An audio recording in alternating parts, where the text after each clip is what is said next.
Baik. Bismillahirrahmanirrahim. Assalamualaikum warahmatullahi wabarakatuh. Innal hamdalillah nahmaduhu wa nasta'inuhu wa nastaghfiruh wa na'udzu billahi min shururi anfusina wa min sayyiati a'malina. May yahdihillahu fala mudilla lahu wa may yudlil fala hadiya lahu. Asyhadu an la ilaha illallah wahdahu la syarika lahu wa asyhadu anna Muhammadan abduhu wa rasuluh la nabiyya ba'dahu. Allahumma salli wa sallim ala nabiyina wa rasulina Muhammad sallallahu alaihi wasallam wa ala alihi wa ashabihi wa man tabi'ahu bi ihsan ila yaumiddin, amma ba'du. Bapak Ibu jamaah rahimakumullah, kajian akhlak kita malam ini melanjutkan dari yang sebelumnya. Kita membahas alaqatul akhlaqi bil aqidah, hubungan akhlak dengan akidah. Jadi akhlak mencerminkan akidah seseorang. Yang kemudian kita sebutkan bahwa semakin kuatnya akidah seseorang, semakin baiklah akhlak tersebut. Maka kalau kita mencontoh, tidak usah nanggung, kita contoh pada Rasul Sallallahu Alaihi Wasallam. Dan pada malam kali ini, kemudian kita akan melihat alaqatul akhlaqi bil ibadah. Bagaimana hubungan akhlak dengan ibadah? Jadi kita tidak perlu repot-repot menilai orang lain, cukuplah menilai diri kita sendiri.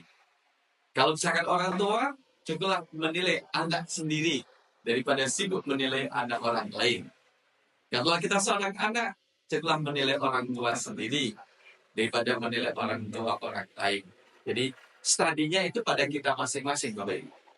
Jadi seberapa baguskah akhlak kita itu tidak terlepas dengan ibadah yang kita lakukan.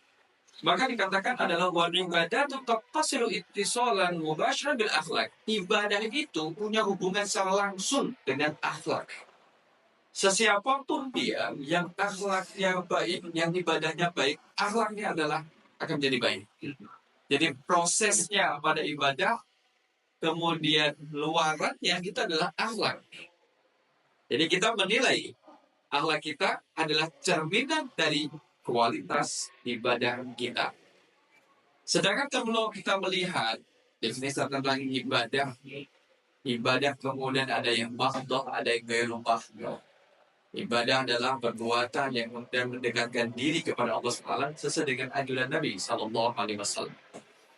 Maka kalau kita lihat di sini contohnya, salatu masalah. Salat sebagai contohnya adalah salat.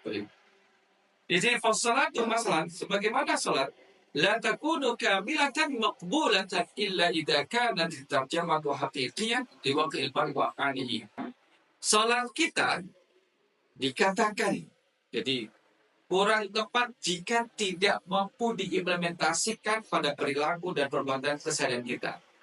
Kan kita tahu dalam surah Al-Ankabut ayat 45, a'udzubillahi minasyaitonir rajim, inna sholata tanha 'anil fahsya'i wal munkar. Inna sesungguhnya as-salat itu tanha, mencegah. Salat yang kita lakukan seyogianya mampu mencegah perbuatan anil fahsyai, perbuatan keji, wal munkar dan munkar. Mencegah dari segala bentuk kemaksiatan. Baik kemaksiatan lahir, lahiriah maupun batin. Baik kemaksiatan yang bisa dilakukan secara terang-terangan maupun kemaksiatan yang bisa dilakukan secara sembunyi-sembunyi. Baik kemaksiatan yang bisa dilakukan terjadinya itu melibatkan orang lain maupun kemaksiatan yang bisa dilakukan oleh satu individu saja dan sudah melahirkan kemaksiatan. Kita, Bapak Ibu, jadi menilai kualitas salat kita, lihat ma ba'da salat, apa yang kita lakukan setelah salat. Apa yang kita lakukan setelah salat, kita adalah cerminan dari salat kita. Kualitas salat maghrib kita, lihat antara maghrib sampai isya. Apa yang kita lakukan? Jika kemudian seseorang yang telah melaksanakan salat maghrib kok masih kemudian susah mengendalikan amalannya, itu cerminan kualitas salatnya. Jika orang yang kemudian telah melaksanakan ibadah salat maghrib masih merasa ringan mengambil barang orang lain, itulah cerminan kualitas salatnya.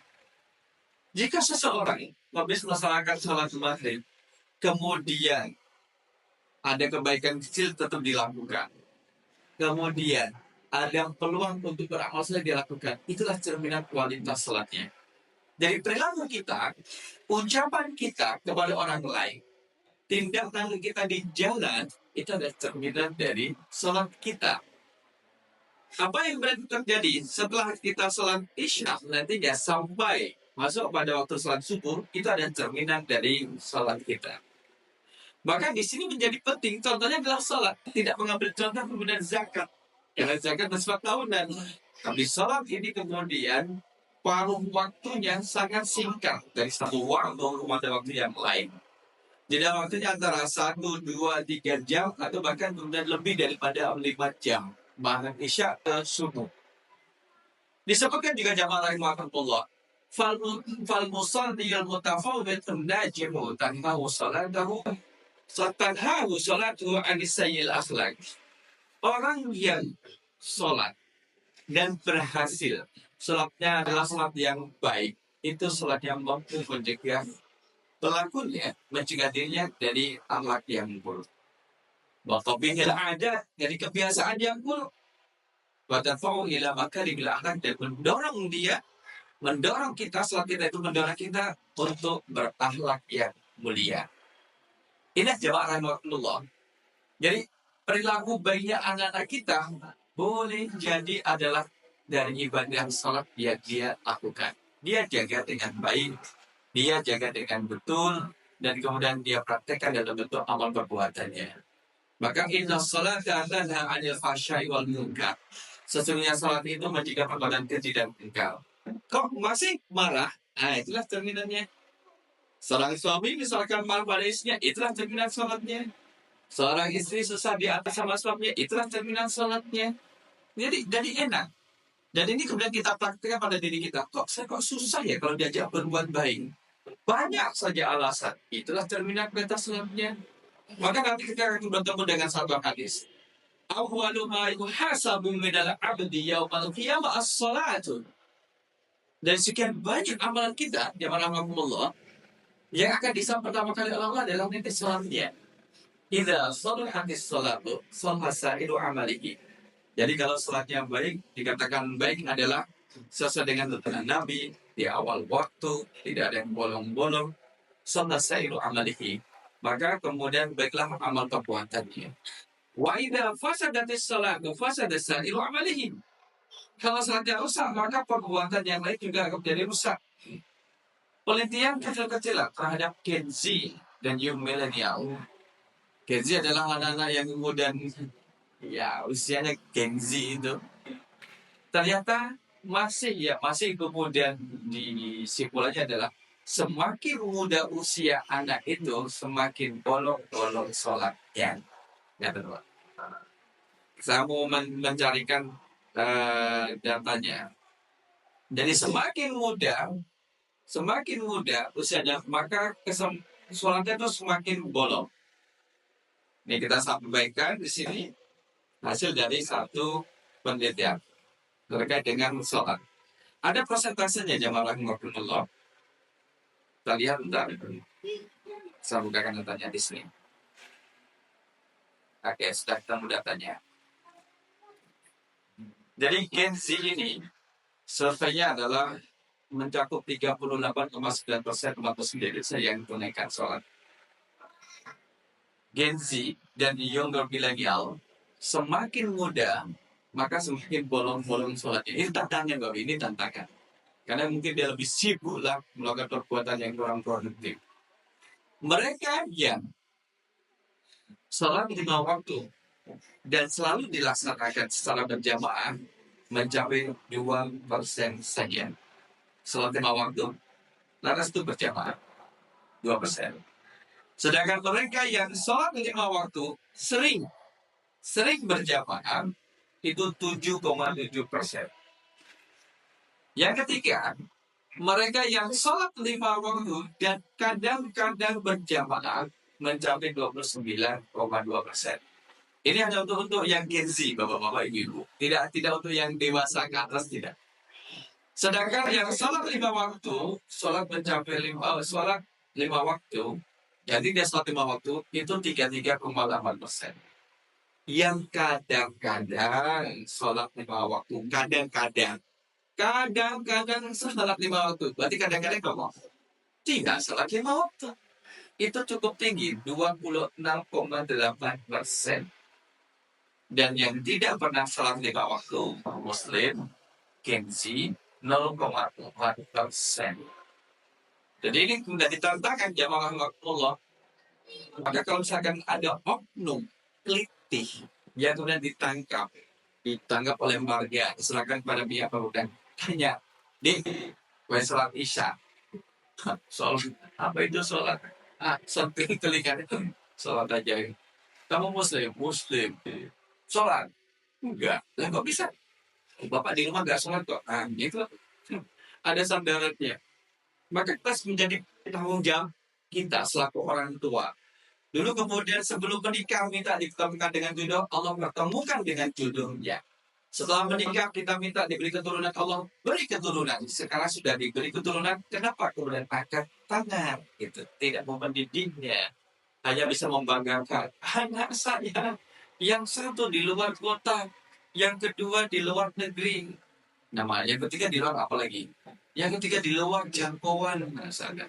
Nggak ada kabarnya di luar jangkauan. Nah ini kembali pada sholat. Maka ada hubungan baik dan hubungan kuat antara ibadah dengan akhlak. فالأثر الأعلى والسبب الكامل للصلاة البعد عن المنكر والمنكرات.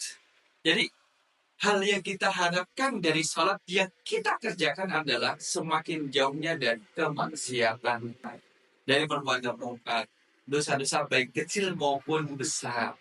Jadi memang seolah lagi di Bapak Ibu, kita ini mempertaruhkan sholat kita dengan perilaku kita. Kalau misalkan ada yang sudah sholat, ya jangan kemudian melakukan yang dilarang oleh Allah. Dalam transaksi, ya jangan curang.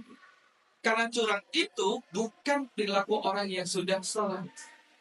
Curang dalam jual beli, ya. Wailul lil mutaffifin. Celakalah bagi setiap orang yang mengurangi takaran atau ketimbangannya.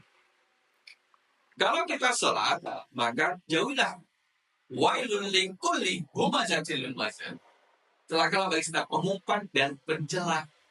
Karena yang sudah mengumpat dan mencela tidak termasuk perilaku orang yang salah. Masa mau mengumpat mencela kok sholat dulu? Kan itu. Biar apa? Biar syar'i. Oh, bagaimana syar'inya? Biar islami pencelanya gimana kemudian? Seperti itu. Nah, jamaah rahmatullah ini menjadi pelajaran bagi kita masing-masing. Ya, oleh karena itulah kemudian وتستمر الأخلاق الفاضلة بتغذية أفعال الصلاة قبل الدخول بها أثناء أدائها. Termasuk juga salat itu kan penghambaan secara vertikal antara kita dengan Allah. Kemudian menunjukkan komunikasi antara kita dengan Allah menjadi bekal perilaku setelahnya. Sehingga dalam melaksanakannya jangan terburu-buru. Sahabat kemudian masuk Masjid Nabawi. Kemudian salat Allahu Akbar, Allahu Akbar, Allahu Akbar, Allahu Akbar, salam. Maka Rasul SAW bersabda, "Sholli fa innaka lam tusolli." Salatlah. Ayo salat lagi. Fa innaka lam tusolli. Kamu belum salat. Rasul, saya kan sudah salat. Salat, kamu belum salat. Maka Allahu Akbar, Allahu Akbar, Allahu Akbar, salam. Sholli fa innaka lam tusolli. Salat lagi. Kamu belum salat. Maka salat yang ketiga kalinya, Allahu Akbar, Allahu Akbar, Assalamualaikum warahmatullahi wabarakatuh. Kemudian, sholli fa innaka lam tusolli. Sudah 3 kali diingatkan Rasul. Sampai sahabat kemudian bertanya, Rasul, salahnya di mana? Saya sudah salah. Maka Rasul memberikan contoh tumak nina. Tumak nina kemudian adalah tenang. Kemudian habis berapa imam bersedekap, kemudian tenang. Ruku, jangan bangkit tidak kecuali setelah merasakan ketenangan dalam ruku. Ya tidak ketika tidak, jangan buru-buru untuk sujud kecuali merasakan ketenangan dari tidak itu. Jadi perlu ketenangan. Kalau sholat berusaha rusuh, saya rusuh itu apa ya Pak? Kesusu, nafsu bodoh aja Pak, bisa coba. Terburu-buru. Kalau sholat saja terburu-buru, maka bekal kita untuk berakhlak itu kurang. Jadi sholat sebagai energi positif yang kita tanamkan dari diri kita, yang energi ini akan menggerakkan anggota tubuh kita melakukan hal yang positif, sebagaimana dia adalah energi positif. Nah ini kemudian kita melihat jamaah rahmatullah. Beberapa hal perilaku kemudian kalau kita lahir misalkan dari mahasiswa, pelajar, Ya kita tanyakan, sudah sholat? Belum. Nah itu. Jadi kadang-kadang demikian. Jadi karena tidak diingatkan dengan sholat, maka perilakunya dia tidak terkontrol. Nah, jamaah rahimahullah, hal ini tercermin bahwa falladhi yuqaddimu ala salati yata'ayyanu alaihi an yaqbal 'alaiha wa raihatu thayyibah. Bahkan kemudian cerminan orang yang salat itu kemudian bisa dirasakan. Dari sini adalah seperti harum, pakaiannya adalah bersih. Ya, orang yang muslim jaga salat, pakaiannya tetap bersih.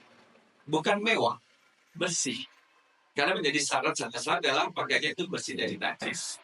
Wa awalu jamila, ucapannya itu indah.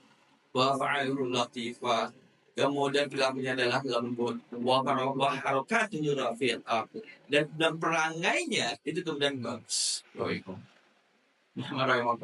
Saya dari satu tempat ke tempat lain nggak bisa masuk, maunya mengambil buku ini karena laptopnya mati, lupa bawa kunci. Ya Allah, kalau kita tidak mampu mengendalikan diri kita, Bapak Ibu, oh itu bisa miso-miso.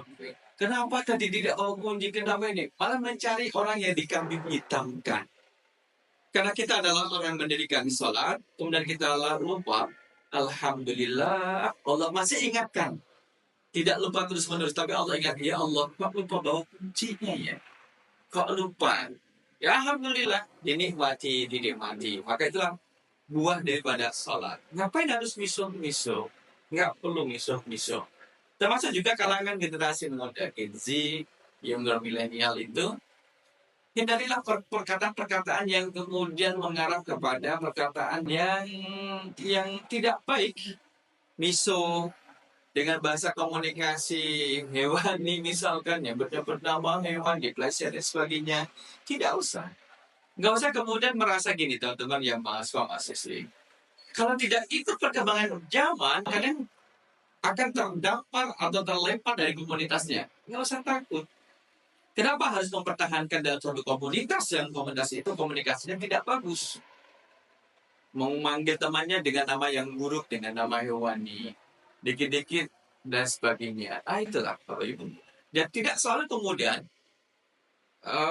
perkembangan pergaulan itu kemudian terus diikuti terus-menerus. Karena kita sebagai seorang muslim, generasi muslimah, kita punya adab-adabnya.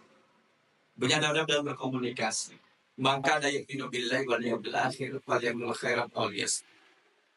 Maka kalau tidak bisa berkata baik adalah sudahlah. Kemudian kemudian jamaah rahimahullah, lihat wa inna Nabi sallallahu alaihi wasallam sami'a aswatan murtafiqatan lil musallin faqala la yajhar ba'dukum 'ala ba'din fatu'azzul mu'minin.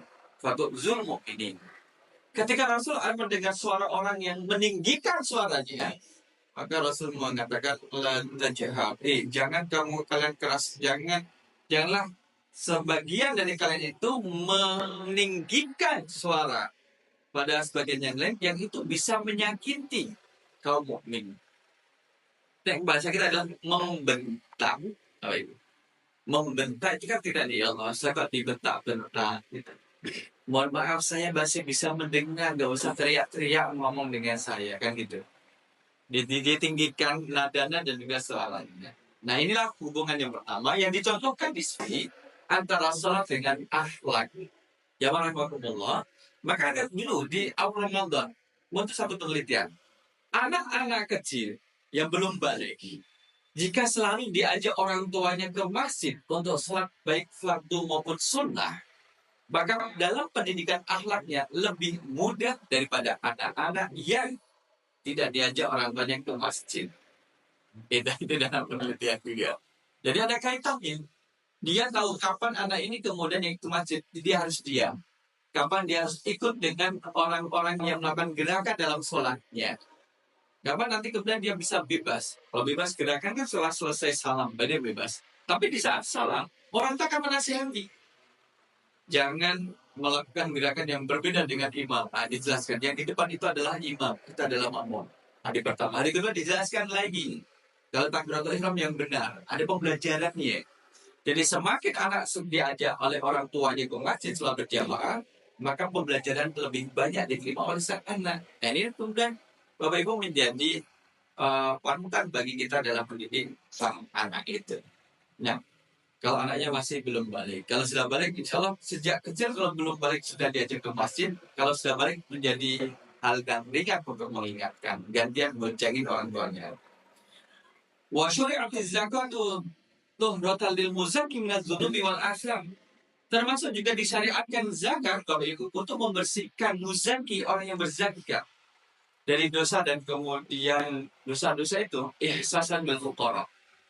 Kita ketika menunaikan zakat, kepekaan kita terhadap orang fakir miskin itu lebih sensitif, mudah terpanggil daripada orang yang enggan mengeluarkan zakat. Karena kita mengeluarkan apa yang menjadi hak untuk mereka terima dari harta kita. Maka orang yang kemudian menunaikan zakat tidak pelit, tidak bakhil, dan tidak merasa kemudian bahwa harta yang ada di dalamnya itu milik dia sendiri, melainkan ada titipan dari Allah Subhanahu wa Ta'ala. Ini zakat. Maka kita, Bapak Ibu, yang nyimpen emas itu bapak-bapak apa ibu? Ibu-ibu. Ibu yang kemudian nyimpan emas dalam bentuk logam mulia atau perhiasan, monggo dicek. Karena saya juga minta kepada keluarga, tolong dicek sudah berapa gram simpanan emasnya. Dilihat, wah baru 84 gram. Nah, nyaris. Tinggal 1 gram nih, jadi 85 gram, kan Allah nisab. Itu zakat emas. Iya nih, kita mau tambah 1 gram, karena nggak bisa. Ya sudah. Ya ditunggu saja. Nanti ternyata berkurang 80 jadi 81. Nanti naik lagi. Di saat sudah masuk 85 atau lebih, itu ditulis tanggal, bulan, tahunnya.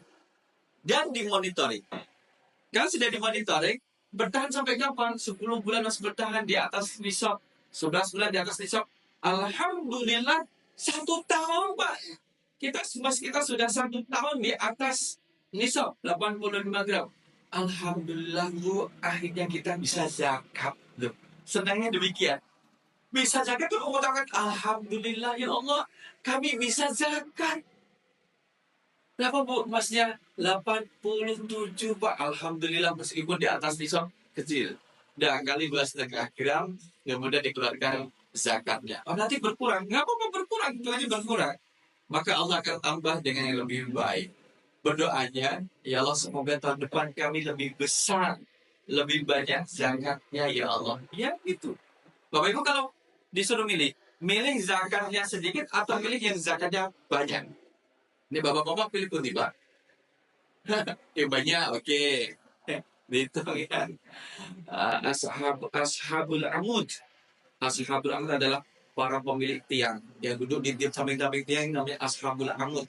Para pemilik tiang masjid. Ibu-ibu kalau suruh pilih yang mana? Terus benar Ibu. Milih yang banyak kan? Kita milih yang banyak. Tetapi kalau Allah sudah kasih banyak, apakah kemudian wajib mundur? Pernah kemudian ada satu kasus. Memang pengajarnya ibu-ibu. Ibu pilih zakat emas setahun sekali atau setiap tahun sekali? Setahun sekali, Bos. Loh, kok nggak setahun sekali? Nggak cukup. Zakat emas itu sekali seumur hidup, Li. Dari mana? Kalau sudah di atas nisab dan haul, kepemilikan setahun sempurna, ya selama itu tidak akan dizakatin. Enggak, kami beli setahun sekali. Saya sampaikan, tidak boleh demikian. Sesiapapun yang kemudian memiliki emas, perhiasan yang disimpan, tidak terpakai, tidak nempel, maka kemudian dihitung, kalau sudah di atas nisab 85 gram, 1 tahun kepemilikan secara sempurna atau haul, maka saat itu juga dikeluarkan zakatnya. Ya, karena dia tidak sepakat, mereka tidak sepakat. Beberapa kali saya tidak diundang. Gak apa-apa, ini sudah kita sampaikan. Tapi sekarang sudah diundang lagi. Karena di komen, oh kemarin Ustaz sebelumnya itu mengatakan sekali seumur hidup kok. Sekarang ini Ustaz ini mengatakan setiap tahun harus zakat. Kan enak yang sebelumnya, setahun sekali seumur hidup. Nah, dengan mengeluarkan zakat ini, jamaah rahmatullah, itu sebenarnya memperbaiki akhlak kita. Di saat kita peka terhadap orang-orang fakir, kita juga merasa ringan untuk musa'adatil lil muhtajin, memberi bantuan terhadap orang-orang yang membutuhkan. Wa i'anati al-masakin, menolong orang-orang miskin. wa musyarakati lil jama'atil muslimati fi ghinaha wa faqriha. Kita bersama untuk menguatkan ekonomi jamaah. Ya, dalam kondisi yang baik yang dalam ketercukupannya maupun kekurangannya, dalam bahagianya maupun sedihnya. Maka dalam saat Taubah 103, a'udzubillahi minasyaitonir rajim, khudz min amwalihim shadaqatan tutahhiruhum wa tuzakkihim biha. Jadi ambillah sebagian dari harta mereka, sebagian dari sedekah. Sedekah yang di sini diartikan dengan zakat. Tutahhiruhum, yang zakat itu membersihkan mereka, wa tuzakkihim, dan menyucikan mereka dengannya. Jadi itu kemudian zakat kita. Jadi zakat itu lihat kapan haul dan nisabnya, tidak selalu di bulan Ramadan. Kalau di bulan Ramadan kan kami pada zakat. Ya mudah-mudahan nisabnya haulnya sejak bulan Ramadan. Selain zakat ini, selain zakat fitrah. Jadi kalau misalkan jatuhnya di awal Muharram, ya bulan itulah kemudian diselesaikan. Seorang muslim sudah wajib zakat. Hartanya masih disimpan, sudah dihitung, sudah mencapai nisab dan sudah tahun kepemilikan sempurna, tidak dikeluarkan, maka bisa mengancam kehalalan harta benda yang dimiliki berubah menjadi haram. Oleh karena itulah segera dikeluarkan, sudah sampai nisab dan keluarkan dari harta kita sehingga tidak bercampur. Jadi harta yang harus zakati, hitungan zakat. Katakanlah kita punya satu kekayaan, zakatnya 5 juta. 5 juta ini harus kita keluarkan dari harta kita. Dikeluarkan. Kalau tidak dikeluarkan, dan 5 juta ini kan bukan milik kita, tetapi milik asnaf. 8 asnaf itu mustahik zakat. Kalau ini tidak dikeluarkan dengan sengaja, dia sengaja bercampur dengan yang lain, maka harta kita yang halal bercampur dengan sedikit harta yang haram yang menjadi hak dari orang lain, maka yang haram akan merubah yang halal menjadi haram. Ini kemudian harus diperhatikan. Jika bapaknya kemudian fokus pada mencari maisha, maka ibu-ibu yang nanti selaku istri yang kemudian akan mengingatkan suaminya. Itu berbagi tugas. Pak, ini sudah haul, ini sudah nisab. Kalau bingung menghitung, datang ke Lajis School. Sampaikan, Mas, Pak, Mbak, saya punya sekian, ini. Tapi sudah wajib zakat belum? Belum, Pak. Masih kurang 25 hari lagi. Oh, kurang 25 hari lagi. Nah, itu yang nanti menjadi tahu. Itu sholat sudah, zakat sudah. Wasawmu la yakunu shawan haqiqiyan. Orang yang puasa, yang ketiga, contoh hubungan antara ibadah dengan akhlak. Orang yang puasa, yang puasanya benar-benar puasa, itu kan kemudian tidak hanya sekedar mencegah makan dan minum. Wala yu'tihi sa'ib haqqal ada illa idza takhallaqa bil akhlaqi hamidah. Kalau puasanya hanya sekedar mencegah makan dan minum saja, dan tidak berdampak pada pencegahan perbuatan yang buruk, maka tidak berilah puasa itu. Sehingga gini Bapak Ibu, tidak ada pertanyaan bagaimana hukum orang yang puasa Ramadan tapi dia tidak sholat zuhur, itu nggak mungkin muncul. Diterima apa betul? Orang puasa Ramadan tapi tidak sholat zuhur gitu, tidak mau sholat zuhur gitu. Maka kalau keterangan di sini, kalau sholat puasanya itu benar, gak mungkin meninggalkan perintah yang lain. Sama seperti Ustaz, bagaimana hukum sholat orang yang tidak puasa Ramadan? Dia sholat, tapi gak puasa Ramadan. Maka ditanya, tidak puasanya karena apa? Karena tidak mampu, fisiknya yang lemah, ada uzur syar'i yang diterima, atau yang lain. Tidak mau tidak mau puasa, ya karena dia malas aja. Badannya sehat, nggak sakit, masih muda, kuat, balapan motor juga cepat. Tapi dia nggak mau puasa. Nah itulah. Jadi ibadah yang satu ini tidak dipahami dengan betul, tidak dilaksanakan dengan baik, sehingga tidak berdampak baik pada akhlaknya. Karena melaksanakan ibadahnya juga tidak benar. Ini jadi puasa itu tidak sekedar hanya meninggalkan al-ju' wal atash, meninggalkan lapar dan juga dahaga. Kam min sha'imin laisa lahu min syiyami illa al-ju' wal 'atash. Berapa banyak orang yang puasa yang dia tidak dapat pahala dari puasanya kecuali adalah lapar dan dahaga. Ya karena dia tidak memaknai. Maka puasanya kita jamaah rahimakumullah. Ya ayyuhalladzina amanu kutiba alaikumus syiyam. Kata siam ini kemudian dipahami beda dengan saum. Kalau dalam surah Maryam ayat yang 26, inni nadzartu lirrahmani sauma falan ukallimal yawma insiya. Saum, kalau Maryam saum, kita diminta untuk siam. Ada yang memaknai bahwa saum dengan siam sama-sama puasa. Ya. Tapi ada yang memaknai bahwa siam lebih dalam pemaknaannya daripada saum.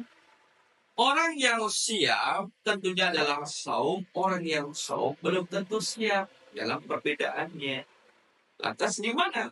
Yang diminta oleh Al-Baqarah 183 adalah siap, tidak sekedar saum.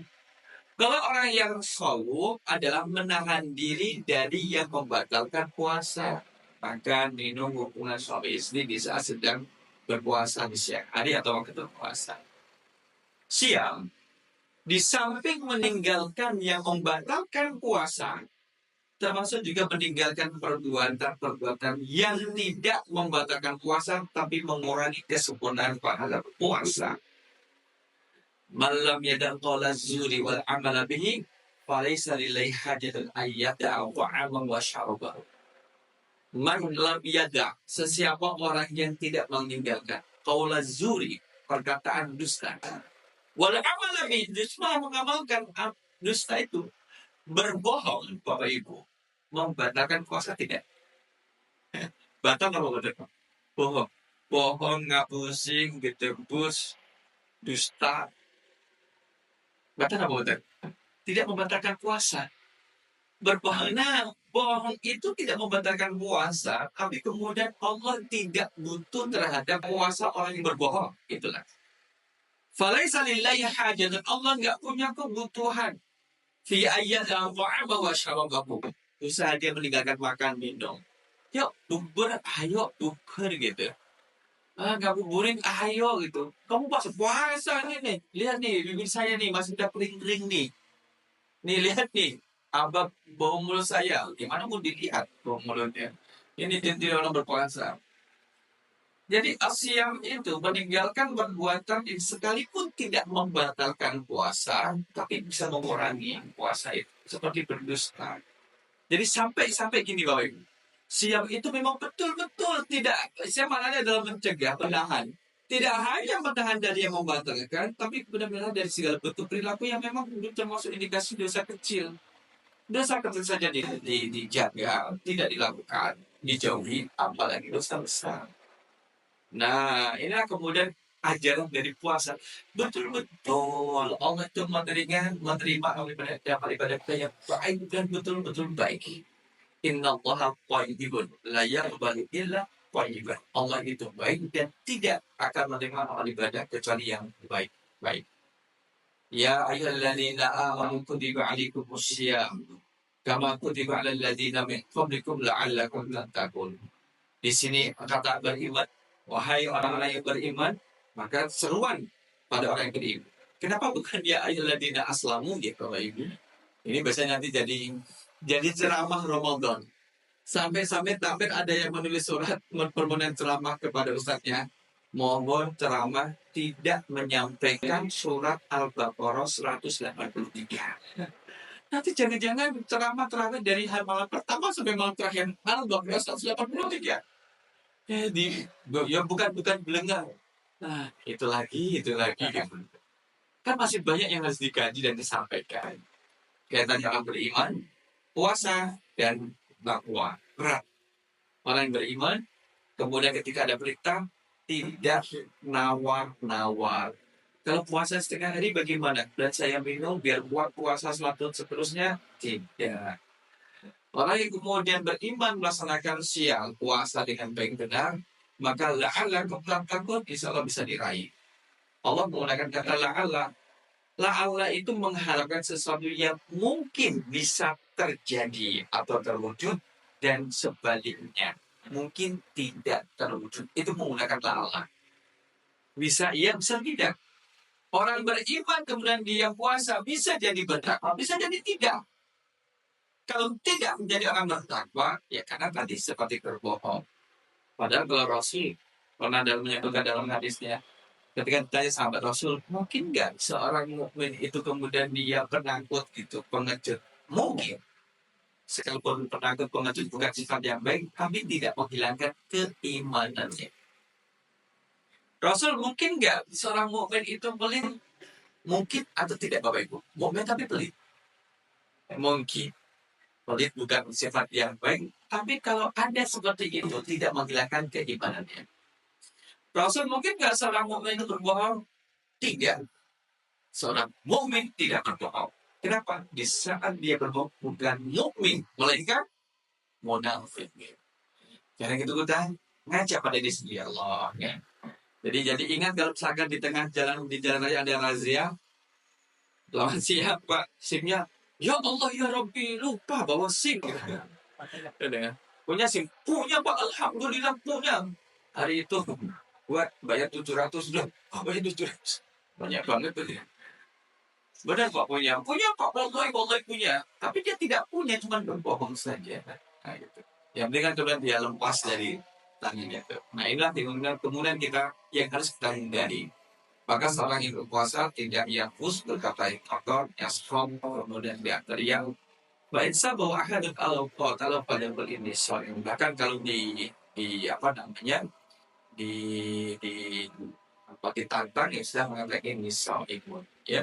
Dalam jamaah rahimahullah bahwa ibadah yang kita lakukan jika kita lakukan dengan baik maka akan berdampak pada akhlak yang baik.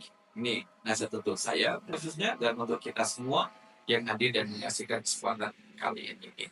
Mudah-mudahan bermanfaat. Kita sampai sini dan kita lanjutkan pada yang pekan berikutnya insya Allah. Kita coba dengan doa penutup majlis. Subhanallahumma wa bihamdika asyhadu an la ilaha illa anta astaghfiruka wa atubu ilaik. Aku lupa lihat ya. Wassalamualaikum warahmatullahi wabarakatuh.